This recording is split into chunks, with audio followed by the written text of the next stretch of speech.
Just leave me to do my dark bidding on the internet.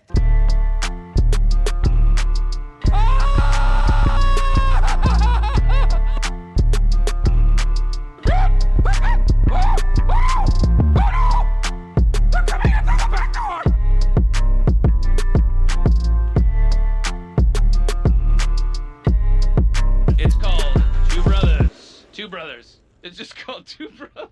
And welcome to part 2 of our episode about scary movies. Yep. I should have said welcome to Two Brothers, but this is the part 2, so we're picking up where we left off. But actually, before we start talking about more horror movies that we like, love, DC fandom happened over the weekend. We forgot to mention it in part 1. Yeah, I forgot. We got carried excited, away. Yeah. But even before we do that, do you want to talk about Red Dead? Undead Nightmare? Because you started playing it. I think we even talked about it. That I was going to start playing it. Yeah. Undead Nightmare on the Xbox. For Halloween, you were going to start playing this. Which is a great fucking DLC. DLC. I was so excited to get back into it. Undead Nightmare. Mm-hmm. I noticed, even other people noticed it too. Like it's 30 frames per second, like steady, all the way. Like 60? 30. Oh, 30. Okay. And it looks nice. You can tell the difference on the Xbox I could One. tell in the cutscenes. Yeah. Besides that, I started getting into a lot of fucking glitches and crashes in the game. And I told myself, like, I never had experiences when I played it back in the 360. But yeah, I remember the headless ones, but not as much as how I played it this time. I don't think I remember crashes at all. Maybe like once or twice, but it would crash when you save. Like if you cleansed a town out of the zombies or a side mission, and you wanted to save, it would crash on you. On the 360 or Xbox? Xbox. Oh, okay. So I noticed too. So when, let's say, you're clearing the town, but you see headless fucking zombies, or you clear it, right? Yeah. And you want to save it, that also crashes your shit. Damn. So either way, you have to. A lot of people just said just restart the mission, so let yourself get killed and restart it. But that's just a unnecessary process to just have to do that. Dude, I went that through a lot. I gave it a lot of how you say chances to play it again or restart the mission. But it gets fucking tedious after a while. So I'm surprised, man, because everyone talks about how fucking amazing this DLC is, and dude, I think it's broken. Yeah, I think it won that year the best DLC on the VGAs. Yeah. What I noticed, doing my research, is that people are saying that the last update, I think is 1.8, screwed up everything. Does anyone know what that update was for? Just to remove multiplayer. Okay, so all right. I see. Now, I mean, that fucked up the game now. Yeah. That was basically unplayable.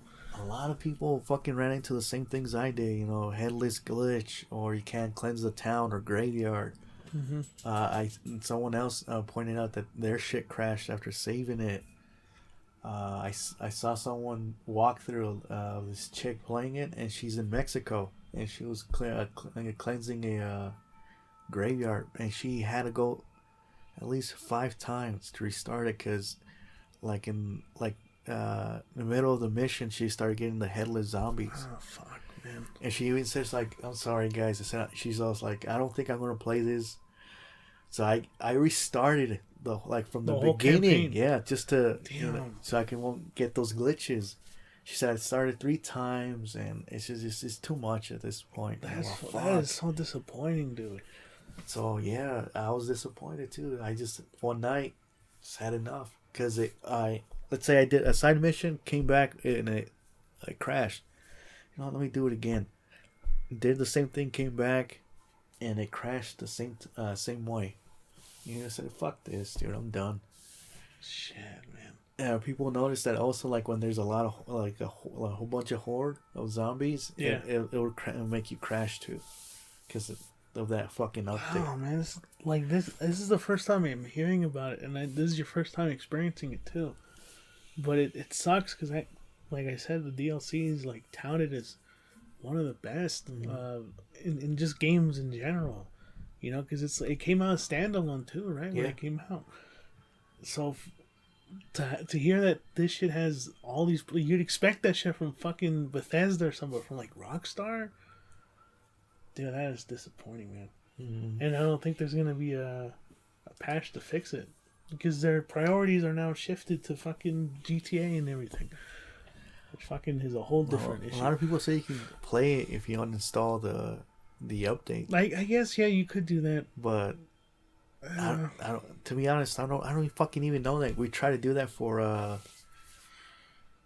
Bloodborne. I forgot what reason we try to. Probably try to do the glitches. I think so. Because I remember finding out about that. Yeah, I forgot. Yeah, it was for a glitch. I hate myself for doing that whole fucking duplication glitch, because you showed me that shit. If you hadn't shown me it, I would have been fine. But because you like to do that in From Software games, I'm like, well, I might as well fucking do it too. Sure, you know? Even though my fucking character is more powerful than yours. Yeah, but you got a head start, didn't you? No, I didn't. I didn't use the glitch. You didn't use the glitch on that one? Well, you had your fucking friend that you played with 24/7, and I was like lone wolfing it the whole time. I mastered that game. Well, back to Red Dead. Yes, if you guys were planning to in the future or are, let me know your experience and heads up. You know, it's unplayable. Yeah. That's a lot of people say online. Like, this game is fucking broken. It's unplayable. The only way to do it is just to install the update, this and that, and blah blah blah. You know. But I noticed it's unfucking playable, man. You know, so. All right. Well, moving on to DC. I guess better news. Yeah. DC Fandom happened on Saturday, and for the most part, it was kind of a snooze fest. You know, honestly, there were a lot of, I guess, behind the scenes footage. You know, where you got to see some shots of the movie for like The Flash, stuff like Shazam. We didn't get like full-fledged trailers for a lot of movies except for Black Adam. You got like a teaser trailer. Mm-hmm. And then you had Peacemaker. And then you had the Batman, which everyone was fucking waiting for. Before we get to the Batman trailer, they showed a trailer for Suicide Squad. The video game? The game, which I was on board for when I saw it. Yeah. But it's one of those games where I don't really care for it until they show more, until I see gameplay or something like that. Yeah, they didn't show gameplay. You just showed another cinematic trailer. But it's still, like, I'm still on board for it. You know, it's the hype is the same. It hasn't really gone up or anything like that. But you're still going to know it's going to be a great game because it's from Rocksteady, so. Yeah, Rocksteady has a good track record for making some pretty good games. Urban Chaos, if anyone doesn't know about that. That was their first. That shit is a fucking great game on PS2. And then we got Gotham Knights. Same thing. I don't know if they showed gameplay of it, but we already know how that plays. Because they showed that 2 years ago, or last year. So that kind of, I'm still excited for. But again, until I see more, I'm not gonna. Until we get closer to the release, I don't really give a shit until it comes out. What do you think about Black Adam? Do you really care about that movie at all? Because that's like what they kicked it off with Black Adam. Kind of the same way I felt like with Shazam when it came out. Yeah. I had no interest. But when close to the release, I heard it was like, oh, it's pretty good. Yeah. Oh, all right, I'll give it a shot. And yeah, it was a pretty good film. Yeah, I mean, it's good. It's exciting to see The Rock finally be in a superhero universe, you know, in DC. And Black Adam is just the perfect fucking role for him, I think. Yeah, but again, they didn't show a lot. So they didn't show too much. I can't have an opinion on that. Me neither. So. But it looks good. Like, say that, it looks fine. I guess, should we just, before we get into Batman, is there anything else you wanted that what else caught your interest? Flashpoint, dude. What the fuck? You gonna skip through all? We didn't see too much from Flashpoint. Let's be honest. That was more exciting though. More exciting than Batman? No, bitch. That's next to Batman. Yeah, I guess you gotta go. Last year's they didn't show that much neither for the Batman, and you're all, oh my god, everybody was fucking coming in their pants. Oh, shut up, dude! You did the same thing too. Well, yeah, it's the same thing with Flashpoint. They didn't show a lot, but they showed what we wanted to see: Flash, his new fucking costume. It's come from that. If it's Thomas Wayne or like future Batman or Bruce Older Wayne, Batman. yeah. Come on, how the fuck you not gonna fucking get excited? Hey, I didn't say I wasn't excited, dickhead. I'm just saying I thought you were saying that was more exciting than the Batman. No, I agree. The Flash looked good. That's true, but it's like we only got like a minute of just a few snippets from the film, and so did we for Batman last year, and everybody was fine with it, right? that was like a 2-minute trailer, man. No, it wasn't. Yeah, it was. The first one, But still, they didn't show a lot. they showed more than they did in the Flash. Did you not hear what fucking Ezra Miller said? He said we're still in production in the film, blah blah blah. We don't have a lot to show you. So they so 25% was done. Of what? Batman. And this is what, like 10% for the Flash? They just fucking started. But they showed more exciting than what Batman did last year. Are you fucking kidding? Yeah. Did someone hit you in the fucking head this morning? Oh my god. Enter, come on. How are we getting into a discussion I here? don't know, man. Look, all right, the Flash looked good. Okay, I'm not saying Let it didn't. Let's get into Let what us know in was the really comments, good. guys, if I'm okay. If you're okay. Yes. If I'm right or I'm wrong. No, here. tell him if he's okay, because something's wrong with him mentally, apparently. All right, so let's get to the main one, because the rest were like Batwoman. This shit from CW, dude. Yeah. That we don't really give a fuck about. I don't know. So let's get into the Batman, the second trailer. And what'd you think? Loved it. Me too. I fucking absolutely dug this fucking trailer. Uh-huh. We got to see a lot more of Robert Pattinson as Batman. We got to see a bit more of the Riddler too, and a whole bunch of fucking like shots from Catwoman as well. Mm-hmm. More Penguin. More Penguin. The tone of the film is just so much more darker than Christopher Nolan's and than fucking Zack Snyder's Batman. This feels a lot more in line with like the more darker comic books from the Batman. Like how can I explain? Year One. Kind of from Frank Miller. I don't know, it also kind of reminds me of a bit of like how the Batman like fights and everything kind of reminds me of a bit of like the game as well too. You know, when he's in the shadows being shot, he doesn't give a fuck, he's taking it like fucking his suit kind of reminds me of the one from like Arkham Origins a little bit. Like, he has like bulletproof there and shit. It just looks so fucking good. And Robert Pattinson just looks awesome as Batman. He doesn't look beefy as Ben Affleck does, but he looks pretty menacing too. Yeah. You know? He looks really aggressive, fucking brutal. Oh man, I'm all for it. And I was already on board with Robert Pattinson as Batman when I heard about it. I don't know why a lot of people were like, "Oh, the guy from Twilight." Like, come on, that's what you're gonna fucking say. Yeah, a lot of people. You know, well, they kind of said the same thing with Heath Ledger's Joker and all the fucking gay cowboy. Yeah. Really? Then everybody's now praising him and like loving the role he did. Like, dude, come on. You know. So yeah. Once again, people being proved wrong. Yeah. You know, like Joaquin Phoenix too, when he was like announced as Joker, or like when Todd Phillips said that we weren't gonna follow anything from the comics. People were like, "Oh, this movie's gonna suck. Then you're not gonna follow the story of the comic books." And then the movie went out and won fucking a bunch of Oscars, and then people loved it. Everyone's always talking about it and fucking fanboying over it and shit. Yeah.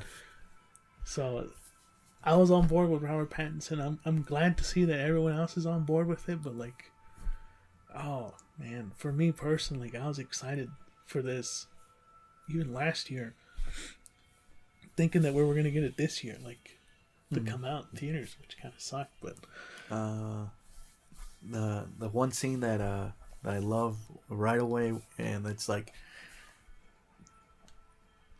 totally Batman, you know, is the hallway scene where he's finding guys with guns and they're shooting at him and he's just taking it like. Yeah. So you can tell that his bat suit's fucking bulletproof.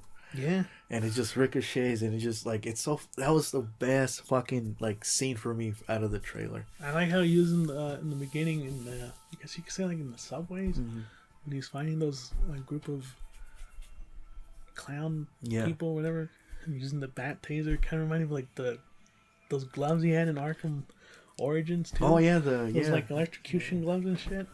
Dude, man. And then his expression, like, in a lot of those shots, he's fucking angry, like, almost the entire time. And then the Riddler, he looks... I know a lot of people are going to compare him to, like, Heath Ledger's Joker as a villain, where he's kind of more methodical with the shit. But, oh, man, we didn't get to see too much of the Riddler. I wish we saw more. The Penguin has a fucking Italian accent, which is weird. Yeah, you got that from the trailer. I think he just sounds weird in general. I don't know, but I'm okay with it. I'm not getting pissed. It just seems weird with the voice. With all the other ones, he had more of an English accent, or. Well, Danny DeVito didn't. I'm not talking in the films. I'm talking about like in the video games. That's how you see. That's how you picture him. Mm-hmm. Yeah, that's good. Yeah, the last shot when and he's getting out of the car. No, he's Penguin thinks he did. He got him and shit. I got you, and this and that. You just see his Batmobile coming out of the fire. I like how his Batmobile isn't really like a Batmobile. It's just a car. Yeah. And when he comes out of the fucking car and then it's like upside down. Oh my god, that was fucking cool. I just want to say, like, hopefully what we get to see with the Riddler, like, what's his big role in this? They didn't show a lot, like you said. Yeah. If they're trying to make Riddler, like, more menacing or, like, a threat, hopefully whatever route they're going is fine. We don't know yet, but hopefully they went the route, like, with Year Zero in the New 52. Comic. Scott Snyder? Yeah. They made him more like he took over Gotham City, Yeah. He made it his own and all this shit. He made it to a jungle, So hopefully something similar to that. Or I guess a lot of people were saying that it could be like Court of Owls could be the actual villain. Where'd you hear that? I heard it from one of like the breakdown videos that like they were implying that it could be. But they never showed. Yeah, they didn't show him, but that's what they're thinking could be the actual villain of the movie. They'll reveal is probably in the Court of Owls. I can see that as a. I could say like as a post credit. Yeah, that's what I was about to say. Why not? Why? I think now's a good time too to introduce Court of Owls. Like we're getting him in Gotham Knight. Everyone talks about how fucking they're like this new set of like villains and shit. People like them in the comic books. Why not have them be the fucking villain for this movie? Yeah. It's always either fucking Joker, or it's Two-Face, or it's Bane. It's like the fucking villains that people come to expect, and we didn't get a good Riddler until hopefully now. Damn, fuck it. Might as well put the Court of Owls in there too. I wouldn't mind that either. As long as they don't go fucking stupid with it like they did with, I don't know, something like Batman v Superman, and it's not like Luthor, it's Doomsday was a real villain. That kind of shit, But, I don't know, we'll see. It looks good, though. I'll say that, and this Bruce Wayne, he looks fucking, he's on a mission, dude. Yeah. He's on a fucking mission. Just can't wait, early next year, basically. Yep. That's going to kick off the year next year. Yeah. In March, so yeah. And then on a side note too, it's weird that like after that, Marvel ended up delaying a few other movies like Thor. No, again. They delayed Doctor Strange again, and another one that people don't really care about. Or at least I'm not too excited about. There was another one too, but some movies got delayed till not too long, but it got delayed like probably like a few months or some shit. So.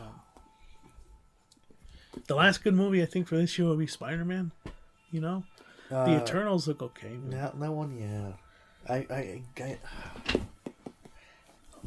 it's only me, but I get the same feeling with the Eternals. Hopefully I'm wrong. But I get the same feel with what's the fucking other one? Inhumans. Oh, okay. Like the TV show? Yeah. First it was supposed to be a film. Yeah, yeah. Then it fucking turned into a fucking TV. That was one of the worst fucking things that ever came out from Marvel, man. Yes. And I don't know why I'm getting that same feel like it's Eternals. I think it's gonna fucking bomb. You think it's gonna bomb? Yeah. I don't know. Well, it's coming out. It's coming out in November, right? Yeah. But I don't think. What competition is it? I thought it was coming out the same month as Spider-Man. But I don't think Marvel would do that. Yeah. So. Yeah. But I don't know. What do you think? That's what I get. Well, I think a lot of people are just kind of thrown off because again, it's a group of heroes that no one knows about. I will admit I don't know much about Eternals. We didn't know nothing. Nobody. Well, hardcore fans knew about Guardians and all that, but yeah, we don't know nothing about Eternals or. Yeah, I don't know anything about the Eternals, and I think that's the issue is that not a lot of people know about these characters like they did when the Guardians came out. So a lot of people don't have faith that the film is going to end up winning them over or something like that. They also have a director that I think won some awards last year for one of her movies. I don't know what the movie is. Is it Nomadland? I'm not even fucking saying it right, probably. But people were kind of like, this lady, like, she directed this drama movie and she's making a Marvel movie. What's going on here? And it's like, people are kind of just thrown off by it. And I also think because people were just so up their ass about fucking Spider-Man, everyone's looking forward to that film, that I don't think this movie's going to get that's what I'm saying. The love and attention that it deserves. Kind of like with Shang-Chi. Everyone was still excited for fucking Spider-Man. What do you mean? No, it did good. Yeah. But before, like weeks prior, there were people saying that, like, why should I care about Shang-Chi? This movie's not going to be good. It's not going to tie to the MCU.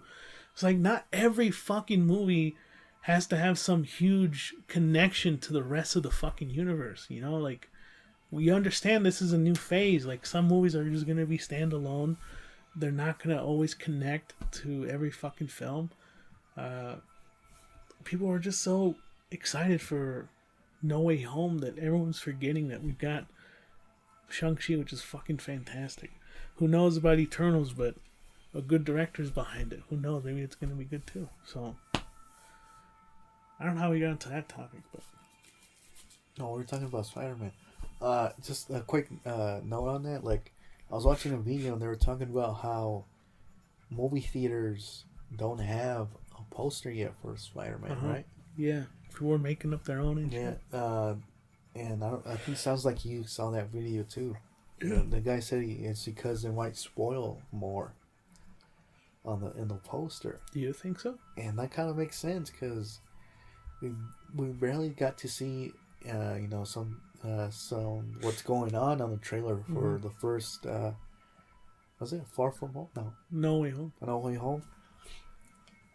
And pretty soon I guess we're gonna get another one.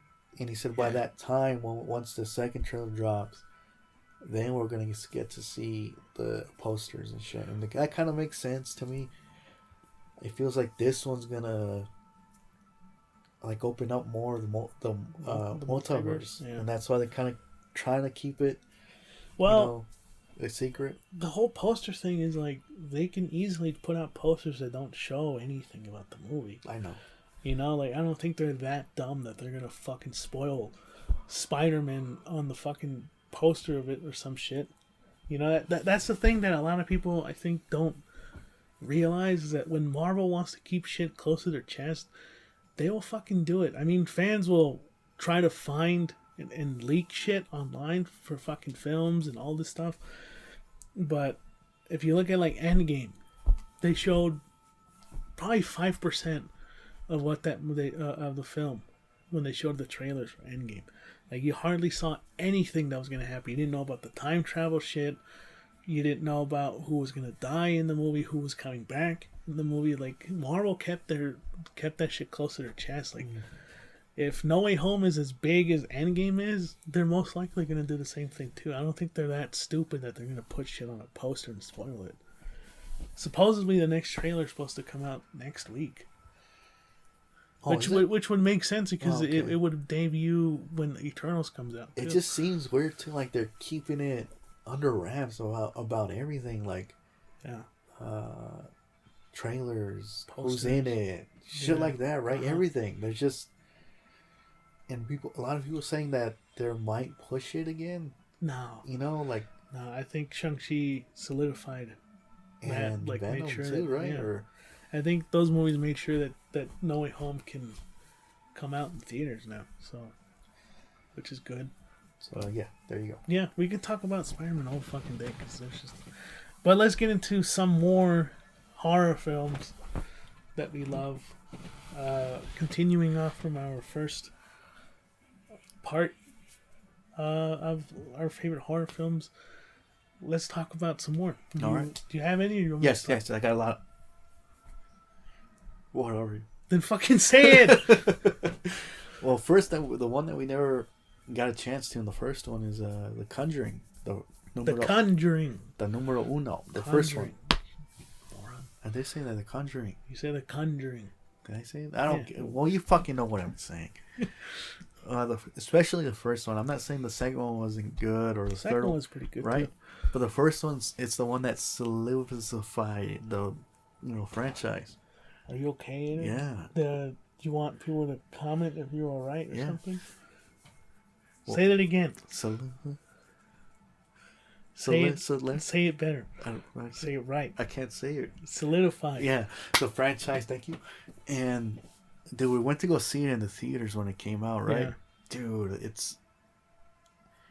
I don't know. It felt fucking creepy being, watching it in the theater. With the the music. The music, surround sound. When the fucking text slowly scrolled up and shit, and oh man.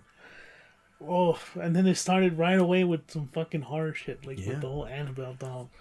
Oh my, it's just the whole fucking film, dude. The clapping, thing. Oh, that shit really got under my skin. It's not, it's not like disturbing or it's not super fucking terrifying, but it is a good. It gets horror film, and it ramps it up towards the end. I feel like it gets under your skin a lot. Like you get that goosebumps feel, like you feel like something's going to happen, and it does. Yeah. That's what James Wan does. He's a great fucking horror director. He knows how to. James Wan? James Wan. James Wan? No, it's James Wan, but you said James Wan like he's fucking. And with the like W? Hispanic director or some shit. But you said Juan. Juan. All right, go ahead. How do you say it? James Wan. James Wan. You said James Wan. So James Wan is a great, I would say horror director of our time. He did Saw. He did the Insidious. Conjuring. Conjuring. He did Fast and Furious. That was pretty scary when that movie came out. Fucking jackass. But to me, I would say the one that really, to this day, I'm not saying that I don't want to watch it, but it's good. It's the second Conjuring. What? I know I'm saying it right, asshole, and you're fucking over here laughing about everything I say. It's fine, dude. Don't get triggered. I'm not getting triggered. It's just like, I know I'm saying it right. It's just funny how you say it. That's it. Go ahead. And what do you got to say? I'm fucking over here talking. You're over here laughing and shit. Come on. Well, no, the second one is good too. I was gonna say I think the second one has a kind of the third act kind of goes all over the place, and they show a bunch of fucking, what's that one monster that they show? It's like the one with this hat. It's like he's wearing a hat. You can have no eyes or some shit. He's like this fucking shit, scrawny looking monster guy. That was pretty freaky, I'll say that. But it kind of relied a bit too much on CGI a few times with that creature. And what do you think? I don't know. The build-up was still the same. I really liked it. There were some good moments, especially I don't know if it was like they were having an interview with the kid who was like possessed and some shit. and then like the demon starts to talk, and his voice is more like fucking lower, and then I think you see something on the TV or something, like you see the outline of the demon or some shit like that. That scene really terrified me. I don't remember it too much. The Crooked Man. The Crooked Man, yeah. They also introduced the nun in that film, which God. I think that was more scary to me. You know, every time she appeared, it was like with that piercing fucking face and the eyes. And, you saw like the painting, and then she just like came out with the painting and everything. That was a fucking scary scene. Like I agree with you. Like the third act, it's like all over the place. Like they're introducing, you know, the demon of the house and the Crooked Man and all this shit. But besides that, to me, again, watching it for the first time, it really was like watching the first Conjuring. You know, it was just so great. Like, to me, he's one of the best, you know, horror directors. He knows how to tell a scary fucking story. He, like with Insidious, the small to Insidious, like, to me, I thought it was overrated because everybody was talking about it at the time for me. But watching it and rewatching it, the things that you missed the first time, like with that little kid, you're the one who pointed it out for me. Like, oh man, we never noticed it. It's like because it's so quick of a scene. You know, it just like if you blink, you might miss it. Type of thing. It's kind of like a normal scene too. It's just her doing laundry or some shit, and then it's like one of those blink and you'll miss it moments. And once you see it, you kind of almost shit bricks. It's like, what the fuck? There's a little kid there the whole time, and you see him dancing and everything. Oh my god, it's even more creepier. What the fuck is going on in this house? And then you have Darth Maul haunting them for some fucking reason. Like, what's going on? Why is he not in Star Wars or some shit? You know, he has long fingernails, and it's a little cheesier too. You know, when you meet him. Yeah, but what was your, I guess, reaction to the whole film? The Insidious? Yeah. It was, I hadn't seen anything like that when it came out. I heard about how fucking terrifying it was.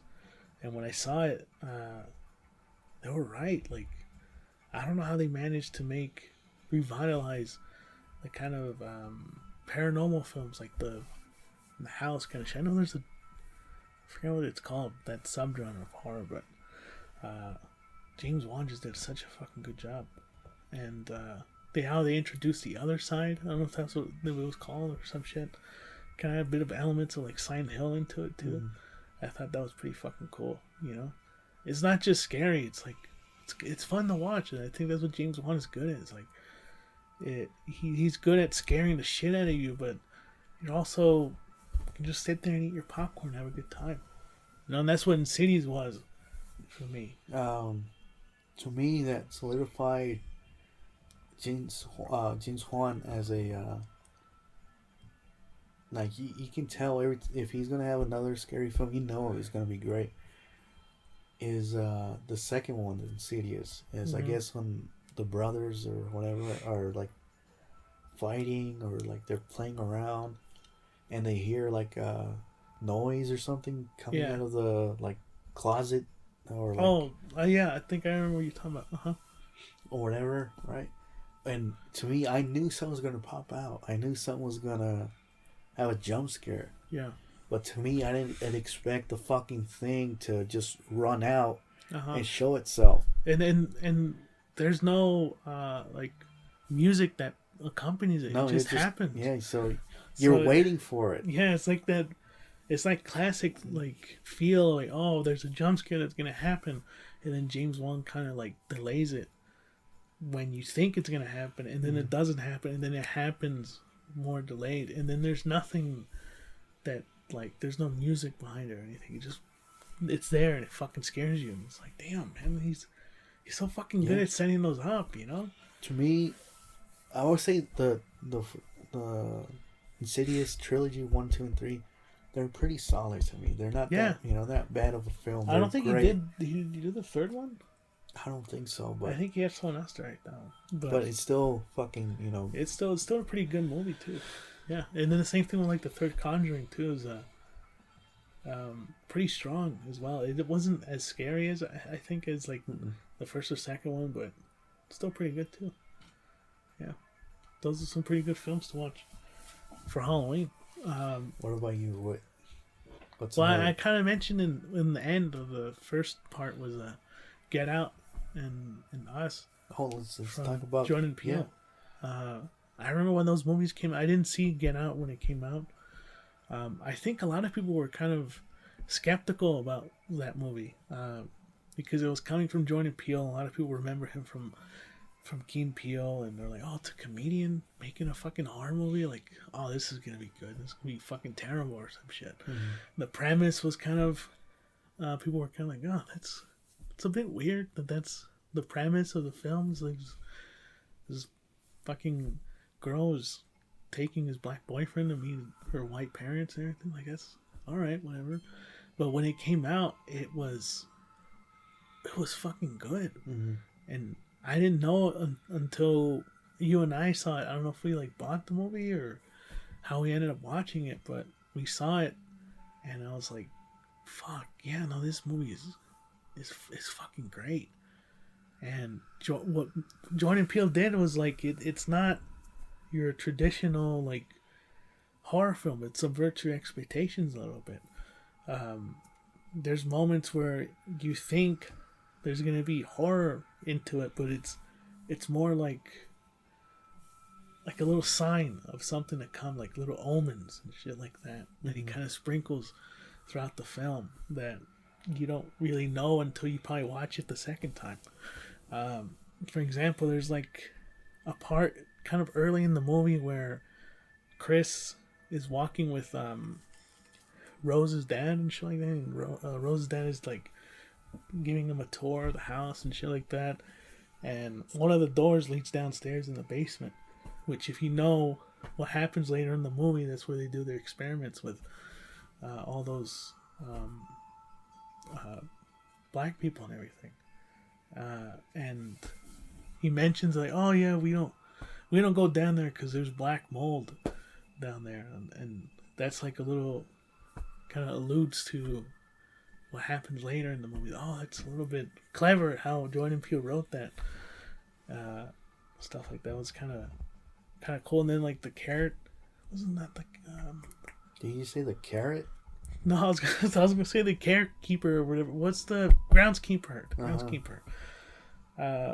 When Chris meets him and everything, he talks really weird and shit like that. It kind of like throws you off, and even the maid kind of talks a bit like weird and stuff like that. Like those little things like that is just unsettling. It gets under your skin and it doesn't reveal itself to you until like the very end. You know, what do you think? Because you've been very quiet. Sounds like you talk. You fucking talk too much. Oh my god. No, like you're right about like it's not even a horror film. It's like its own genre type of thing, you know. And like again, you said he came off the heels of Key and Peele. I think it was right after they got canceled, like or the last season of Key and Peele. But yeah, people knew from his show. To me, the good way to put it, because like you said, it's not a horror. I would say it's slightly a fucking thriller, but the good way to put it is like, for example, like, let's say you're dating someone, right? You're dating for someone for a while, and you're at that point that you're gonna meet each other's families, right? Let's say you go to your girlfriend's, party or whatever thing to go meet them. It's that anxiety of meeting them. Like, yeah. I bet you had that. Every one of us had that when meeting your girlfriend's parents. You have this feeling of anxiety. That's how I feel about this film. It's like you are. His name is what's his name? Chris. Yeah. You are Chris. You have that same anxiety that he's going through. Like, what the fuck's going on here? Like, are they gonna like me? Or it's different. Emotions at each time. He gets to know them better and stuff like that, Well, I mean, and I think the added element of it being like an African American male, meeting these white people and all these white strangers and everything, like it, that feeling of like he's an outsider, he really is. There's no one that he can relate to, and kind of that's how you feel like when you meet their parents. Yeah, right? But like, right? Yeah, like, no, you're right. I feel like there's other people who break this movie down a lot better than we ever will. But just know that Get Out is a good fucking movie. And I think they even taught it, like, have like studies of it in college and classes and shit. Like people was like, that's how good it is, And then Us, his follow-up, which is also really fucking good too. The thing that I really like about Jordan Peele is like what I was saying with the first one is like it gets on your skin and it doesn't really get scary until like the very end. And it's those little messages or those little symbolism or little omens that he puts in his movies that kind of get you to want to watch it again. It's like the same thing with Us. I had to watch it a few times just to kind of understand the story of it, or to read some of the like the shit that you can read into, those little Easter eggs, I guess you can call them. It's pretty cool. Us, well, Get Out and Us, he knows how to fucking balance, because even the Get Out has it too. It's like he knows how to balance comedy and like thriller or slash horror. He knows how to do it. For example, there's a lot of people that complain about Halloween having that. The 2018, it was, some parts are funny, but it should not. It doesn't fit in through the story or whatever. But when Jordan Peele does it, it works for him. He knows how to do that. Well, it's because he even mentioned it too. Like comedy is just very much like horror. It's about timing. Yeah. And he knows how to fucking do that well. He knows when to, take the pressure off and give you some levity and everything. But he also knows how to turn it on its head and get you to feel pretty fucking anxious and everything. He knows how to do that. And to me, he's like, keep your eye out on this guy. He knows what he's doing. Yeah. What does Nope coming out? Nope, yeah, which I'm pretty sure we'll hear some of it soon too. Yeah, so it looks with the titles he makes up, it's you're gonna have a great time with whatever Jordan Peele does, So yeah. No, I was also just gonna add one more thing too. Is he understands the audience. He knows the audience aren't fucking stupid, and treats them just as smart as they are, especially with the horror films and everything.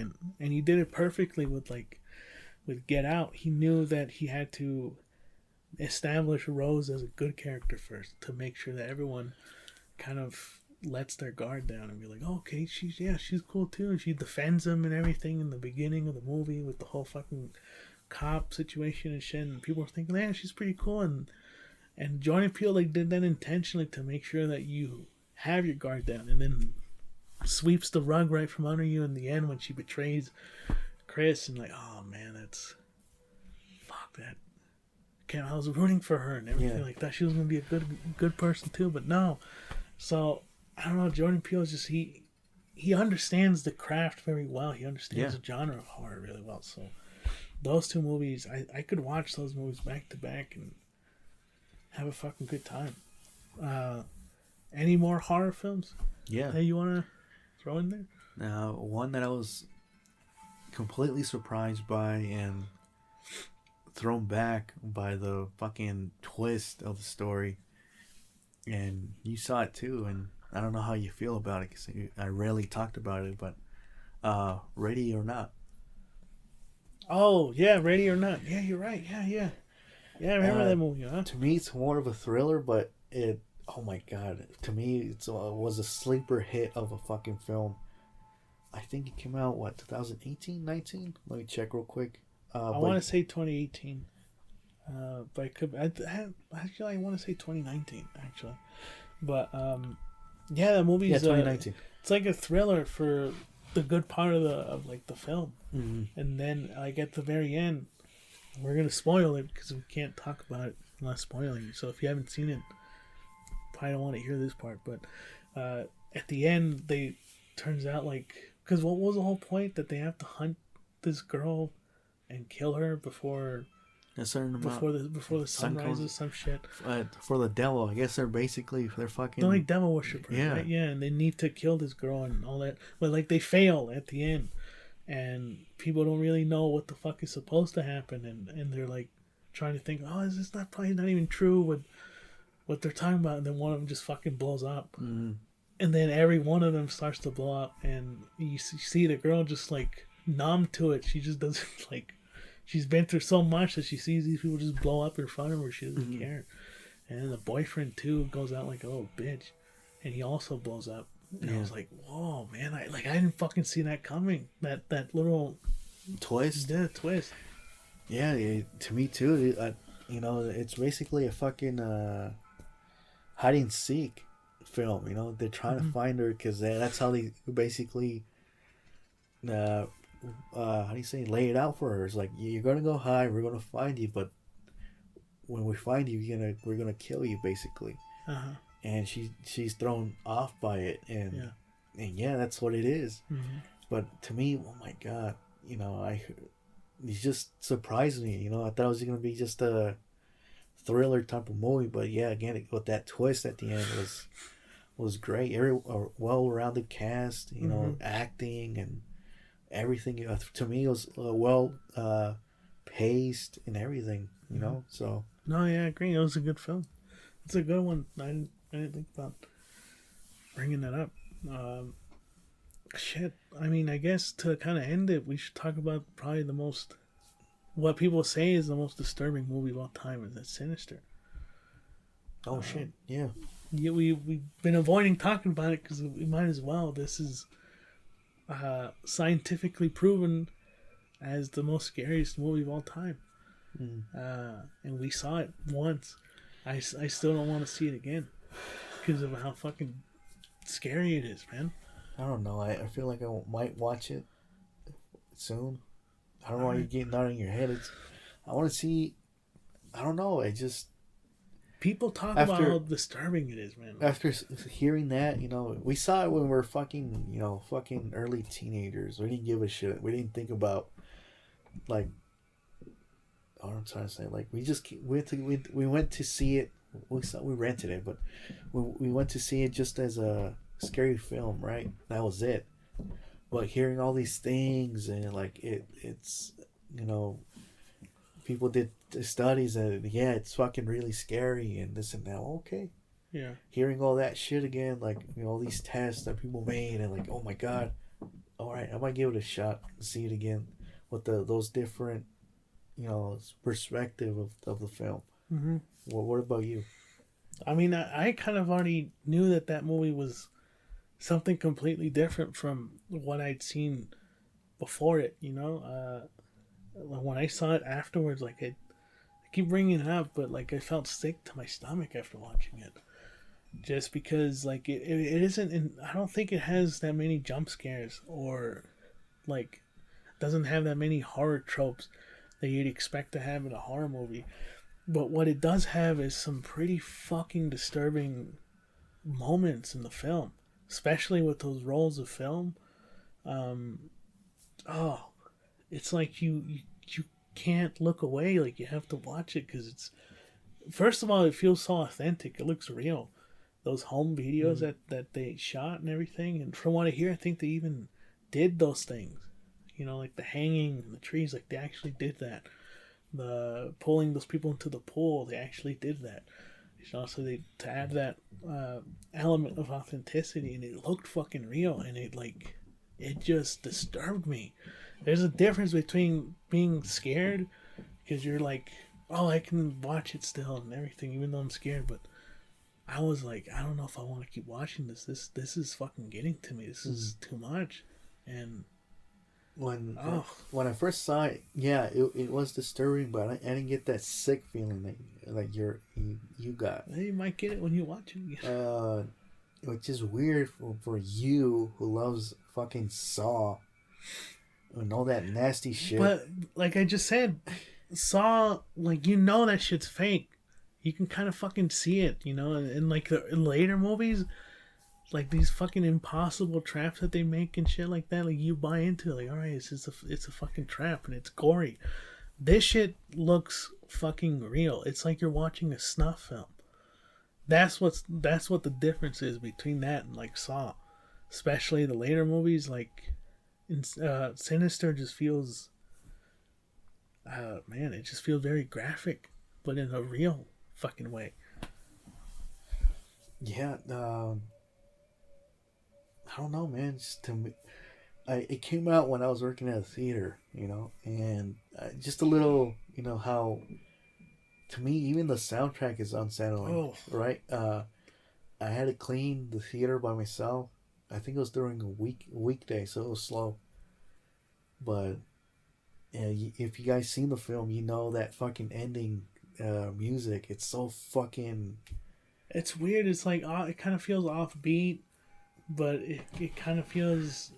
I can't explain it. It's like unsettling. Yeah, it was unsettling.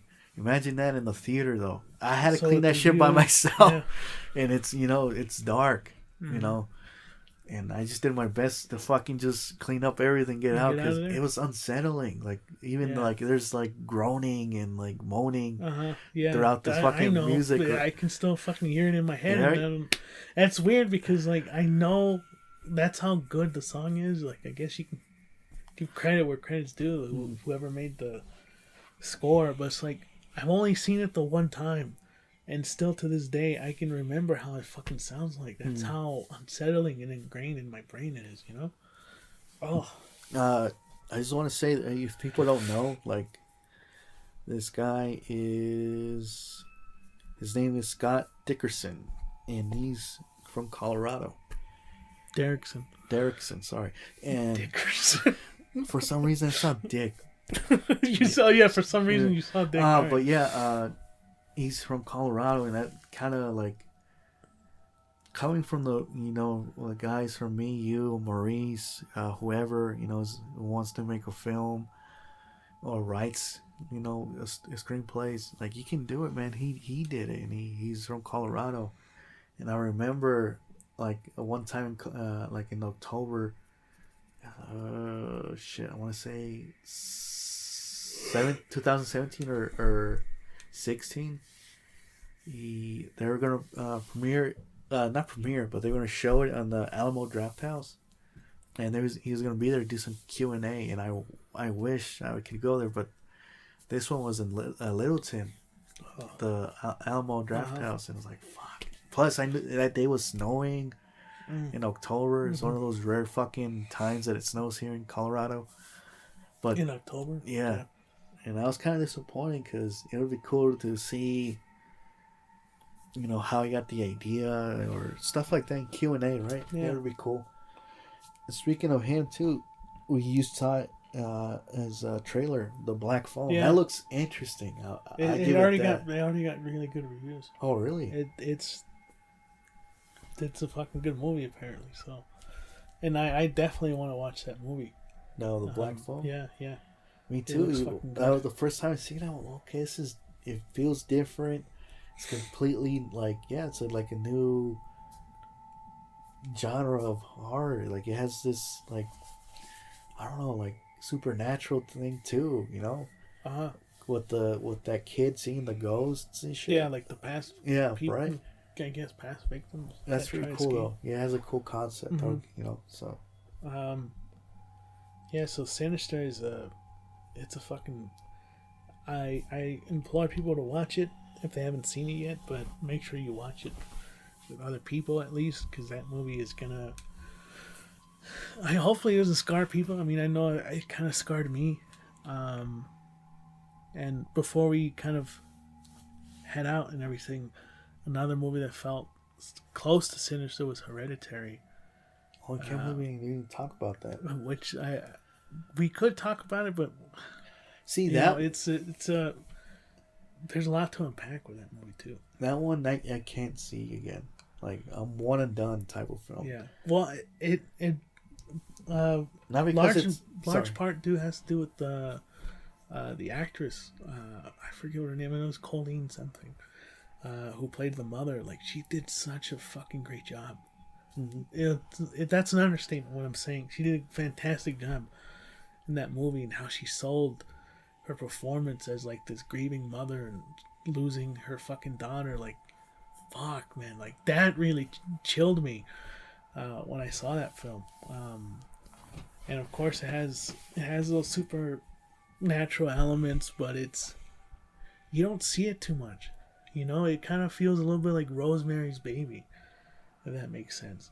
Because she's being approached by all these different people, and she makes friends with these people, and like you realize that they're part of a fucking cult that her grandma was a part of, and it's like her descent into fucking madness and succumbing to this fucking this cult and shit like that, and the supernatural force. It's like, fuck, man, just seeing that was just, if that shit doesn't get you, I don't know what will. That movie really fucking, I think I've seen it, I want to say the whole way through, but I saw a few of the like scares, scenes for like research when I was writing screenplays. Ugh, it's so fucking unsettling, man. Yeah, it just, to me, that's my Sinister. Like you said, I can't watch that film. It's not because it's bad.